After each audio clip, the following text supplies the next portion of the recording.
diri dan keikhlasan hati.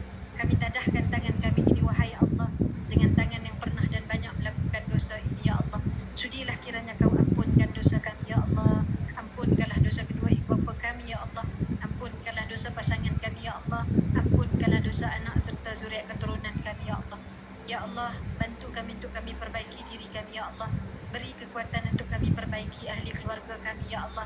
Rezekikan kami hati yang tenang, berikan kami dada yang lapang, berikan kami urusan-urusan kehidupan yang dipermudahkan, ya Allah.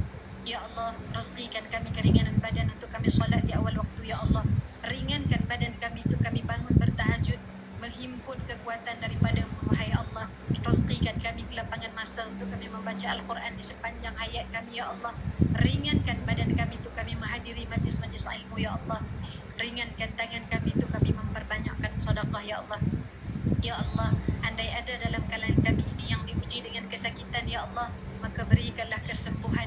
Andai ada dalam kalangan kami ini yang sedang diuji dengan musibah, maka berikanlah kesembuhan. Andai ada dalam kalangan kami diuji dengan kekurangan, ya Allah, maka berikanlah kesabaran. Dan andai ada dalam kalangan kami ini yang sedang diuji dengan kebuntuan, maka tunjukkanlah jalan keluar, ya Allah. Ya Allah, andai ada dalam kalangan kami ini yang belum bertemu jodoh, ya Allah, maka temukanlah mereka dengan jodoh yang soleh dan solehah, ya Allah. Andai ada dalam kalangan kami ini yang belum dikurniakan zuriat, ya Allah, maka berikanlah mereka waris-waris yang soleh dan solehah, ya Allah. Andai ada dalam kalangan kami ini yang sedang berjuang dengan rumah tangganya, ya Allah, berantakan keluarganya, ya Allah, yang sedang kucar-kacir hati mereka, ya Allah, maka pertautkanlah hubungan mereka sekeluarga, ya Allah. Binalah cinta dalam diri mereka, ya Allah, sehingga ke syurga, ya Allah. Ya Allah, dengan keagungan-Mu, ya Allah, dengan kekuatan-Mu, ya Allah, dengan kekuasaan-Mu, ya Allah, kami mohon kepada-Mu, ya Allah. Bantu kami untuk kami teruskan kehidupan kami, ya Allah. Bantu kami di atas kekurangan kami, ya Allah. Janganlah ada mana-mana dalam kalangan kami ini yang keluar daripada surau ini, ya Allah, melainkan Engkau ampunkan dosanya, ya Allah. Jangan ada mana-mana dalam kalangan kami ini, ya Allah, yang kakinya melangkah keluar, melainkan Engkau limpahkan dengan keberkatan, ya Allah.